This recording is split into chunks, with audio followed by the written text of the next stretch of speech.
Zeca Pagodinho nos recorda de outra pergunta que já fizemos aqui antes. Ficar mais rico às custas da capacidade de ser feliz no futuro faz sentido? Bom, antes o alvo era o PIB. O PIB muitas vezes nos diz: vocês estão mais ricos, sendo que na verdade estamos ficando mais pobres, porque essa riqueza é incapaz de ser mantida de forma sustentável. Agora, será que outro indicador famosíssimo e muito queridinho de todos e todas, o Índice de Desenvolvimento Humano, tem os mesmos problemas? Se os países com mais altos índices de IDH têm também os piores indicadores de pegada ecológica, o que os torna inviáveis ecologicamente a médio prazo, esses países podem ser indicados como padrão para nós que ainda não nos desenvolvemos? Bom, só no capitalismo quem está no SPC ecológico é considerado modelo. Bora falar hoje sobre pegada ecológica e índice de desenvolvimento humano. Então já vou mandando um ecosalve aí para você que nos assiste. Eu sou Guilherme Prado, aqui do Vozes Livres, e peço para que esse ecosalve vire um like, um compartilhamento para que as nossas ideias rodem aí pela net. Bom, você deve estar vendo aí em algum lugar da tela o linkzinho para o outro vídeo que a gente fez sobre pegada ecológica. Seria muito bom você consultá-lo agora para entrar e dar uma aquecida. Você que já viu, a gente recobra rapidinho a ideia por trás da pegada ecológica. A pegada ecológica é uma questão de consumo de recursos, ou seja, quando um país ou uma pessoa demanda de recursos naturais contra outro fator, para a gente saber o resultado, né, dessa equação. O outro fator é o quanto de recursos a natureza tem e em qual velocidade ela consegue reciclar esse consumo. Ou seja, de um lado a demanda e de outro lado os serviços ecológicos que a natureza consegue suprir para que aquele consumo seja sustentável. Ou não. Na verdade, a gente sabe que a maioria dos países excede a sua capacidade, a sua biocapacidade, e, portanto, está em déficit ecológico. E a gente fez uma discussão muito interessante, né? Apesar de alguns países terem uma reserva de biocapacidade muito grande e outras muito menor, e outros terem um consumo muito alto e outros muito menor, se a gente fosse fazer uma média mundial, o teto de biocapacidade hoje, ou seja, os hectares necessários por cabeça para que o mundo não acabe, não se ferre totalmente, os recursos não acabem, enfim, a gente não tem um esgotamento desses recursos, a gente teria que ter um teto de 1,8 hectares globais. Esse teto já foi maior um dia, já foi de 2,8 em 1961. Foi mais alto justamente porque havia mais reserva de biocapacidade, ou seja, mais hectares disponíveis para reciclar toda a nossa sujeira, todo o nosso consumo, toda a nossa pressão sobre os ecossistemas. Hoje ele é de 1,8 esse teto, ou seja, se a gente fosse traçar uma meta de equidade para todos os países, nenhum deveria exceder 1,8 de consumo, de demanda por consumo aí desses recursos. Mas é muito complicado, é muito difícil discutir nos padrões de hoje do que se discute como desenvolvimento esse 1,8. Por exemplo, Gana e Guatemala consomem sim 1,8 hectares globais de recursos. E a gente sabe que eles são países com escassez, com problemas. Não são países que têm uma capacidade de deixar muito felizes os seus habitantes. Então a gente tem que bater de um lado a relação entre consumo e desenvolvimento. Então a gente lembra lá do site que a gente usou da última vez, que foi o site da Pegada Ecológica, que vai estar aí na tela de vocês para vocês estarem conferindo novamente. Esse mesmo site, esses mesmos pesquisadores cruzaram duas coisas: o IDH e a pegada ecológica. Bom, como a gente sabe, muitos países são ditos modelos de IDH, de Índice de Desenvolvimento Humano. Eles têm também uma boa pegada ecológica? São desenvolvidos nesse sentido também?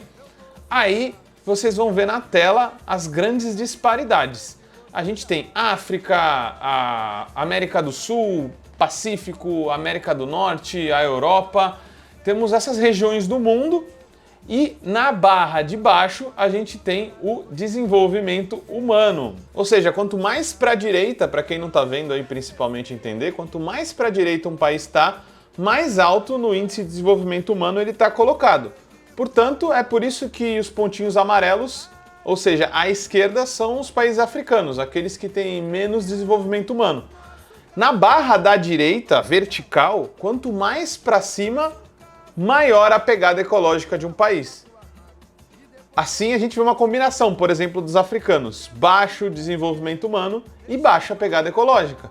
Enquanto a gente vê, por exemplo, os Estados Unidos com alto desenvolvimento humano e altíssima pegada ecológica. Mesma coisa acontece com outros países, como países europeus, tem mais ou menos esse mesmo padrão. Então a gente começa a pensar.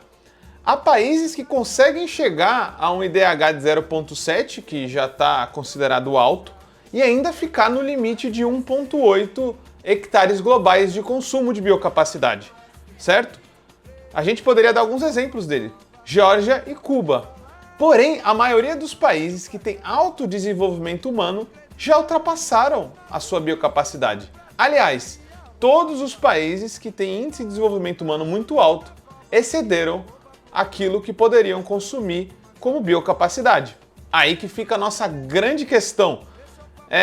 Será que um país é desenvolvido mesmo quando ele excedeu a sua capacidade de consumir recursos do planeta? Vou citar aqui 3 países para vocês que têm IDH muito alto, porém já excederam a sua biocapacidade.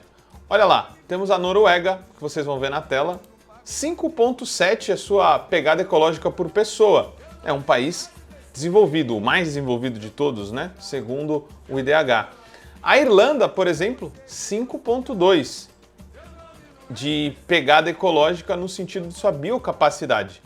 E, por exemplo, para suprir o modo de vida da Suíça, a gente precisa de 4,4 hectares de biocapacidade. Aí vamos a uma grande reflexão novamente. Ser desenvolvido ou salvar o planeta? Eis a questão. Não. A pergunta não pode ser essa. O enquadramento da pergunta não pode ser esse. O que deve mudar é a concepção do que é uma boa vida. Se o modo de desenvolvimento hoje não é útil para uma boa vida na Terra, ele tem que ser superado. Temos que mudar a concepção do que é uma boa vida. Vocês viram aqui que um dos pontos críticos, então, é o conflito entre uma vida sustentável na Terra e um índice de desenvolvimento humano bom. A gente quer os dois, correto? Mas a gente percebe que pelo modo de produção capitalista ou mesmo pelo modo pelo qual a gente acha que uma vida boa é possível de ser efetivada na Terra, a gente tem um grande conflito. E esse conflito está sim dentro do índice de desenvolvimento humano. Para a gente entender um pouco melhor, vou chamar a nossa voz da consciência para explicar do que se trata. O índice de desenvolvimento humano é calculado com a média de 3 diferentes medidores: expectativa de vida, educação e renda. Cada um desses indicadores representa 33% da composição do índice, sendo a renda, portanto, 1/3 do peso dele. Países com menor renda per capita necessariamente ficam para trás nos rankings de IDH.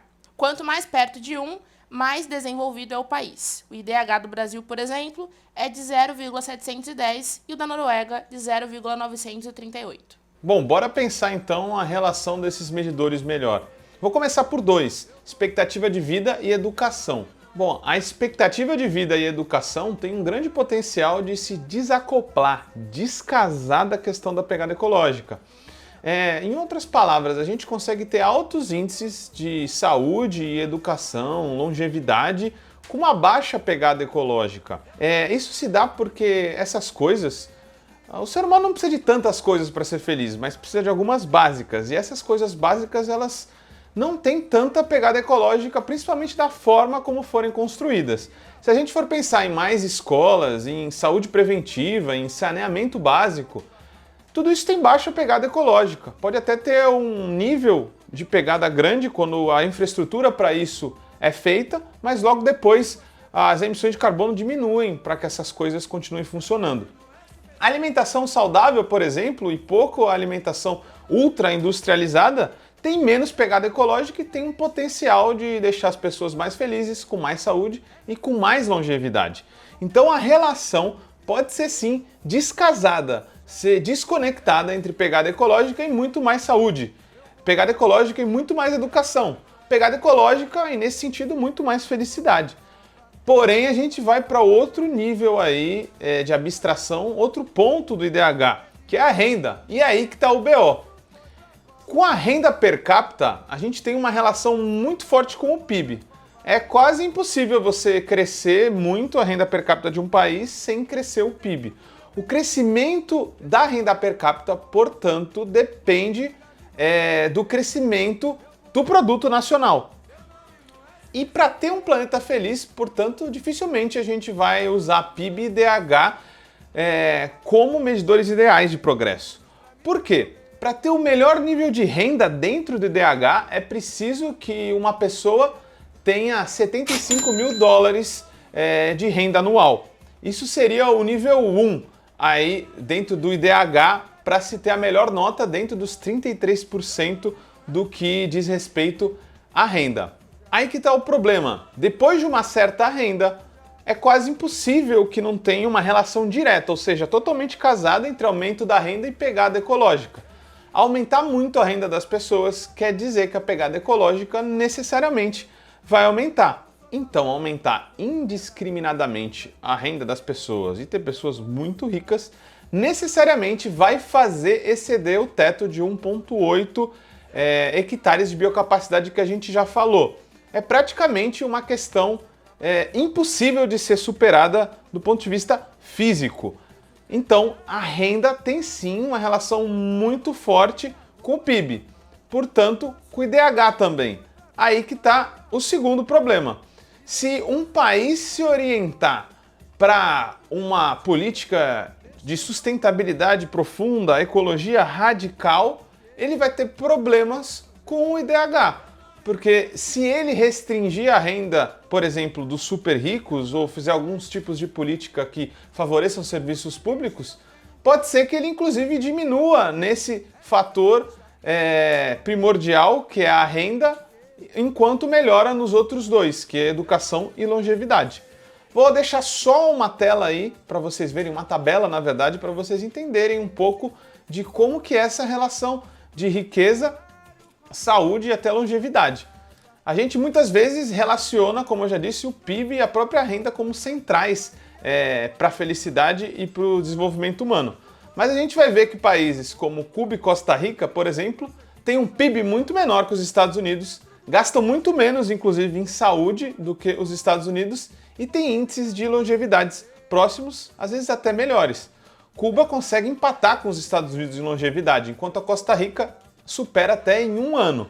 E a mortalidade infantil, inclusive, desses países é menor. No caso de Cuba, por exemplo, né? Cuba tem 5 mortes a cada 1.000 crianças que nascem, enquanto os Estados Unidos têm 6. Costa Rica fica um pouco acima, né? 8 mortes a cada 1.000 crianças que nascem, enquanto os Estados Unidos têm 6. Então a relação é muito sobre serviços públicos de qualidade, sobre outras coisas que impactam na felicidade humana, que não são necessariamente o PIB e o aumento da renda.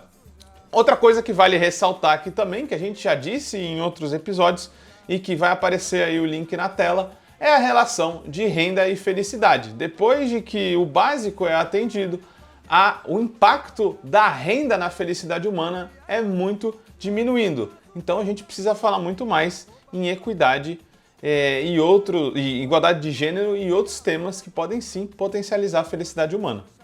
Chegando às nossas pequenas conclusões aí do episódio de hoje. O Índice de Desenvolvimento Humano foi inventado em 1990 e ele tinha ótimas intenções. E de fato foi positivo, pois reorientou, digamos assim, os objetivos dos países, ou influenciou esse debate no mínimo. Mas hoje com certeza ele tem os seus limites, principalmente se um país quiser se reorientar para uma agenda de pós-crescimento, já que o aumento da renda que impacta na melhora do IDH necessariamente demanda aumento do PIB. Se a gente, por exemplo, eliminasse os combustíveis fósseis, se a gente diminuísse a jornada, ao mesmo tempo que a gente combatesse a propaganda, por exemplo, a gente poderia ter mais tempo livre que não se baseasse em consumo passivo, ou seja, que não girasse a roda do crescimento econômico. Se a gente conseguir, por exemplo, combater a obsolescência programada, essa regra de que tudo tem que quebrar muito rápido, em 50%, se a gente diminuísse essa proporção, por exemplo, a gente precisaria da metade dos materiais produzidos hoje. Se a gente tivesse mais serviços universais, controle dos preços das moradias, por exemplo, para deter a especulação imobiliária, a gente teria também menos pegada ecológica e menos necessidade de renda monetária nas mãos das pessoas. Se um país tivesse essa agenda de pós-crescimento, pós-desenvolvimento, se fizesse tudo isso, muito provavelmente ele ia ter índice de desenvolvimento humano um pouco diminuído, por conta justamente de ter renda mais baixa. Porém, os outros fatores para a felicidade humana teriam florescido. Enquanto tudo isso fosse feito, é possível que a renda diminuísse e o potencial de felicidade daqueles residentes daquele país aumentasse, inclusive com o seu meio ambiente se regenerando. Outros indicadores, é disso que a gente precisa. As referências desse episódio foram o texto de Jason Hickel, The Problem with the Human Development Index in an Era of Ecological Breakdown, e o site da Global Footprint Network. Como todo trabalho independente, esse podcast pode estar por um Trix, um Pix, ou melhor, um Tris, sem o apoio solidário de seus ouvintes. Portanto, se você já se divertiu conosco, se enriqueceu, se informou, ou se fomos apenas um passatempo para você, nos ajude para que continuemos existindo. Sem financiamento, sem independência. Portanto, ajude o Vozes Livres se tiver consciência. Isso pode ser feito pelo nosso apoia-se/podcast Vozes Livres ou pelo Pix, pelo e-mail podcastvozeslivres@gmail.com, escrevendo no assunto a palavra Vozes. Nos acompanhe nas redes sociais, @Livrescop e @Livres Produtos do Bem.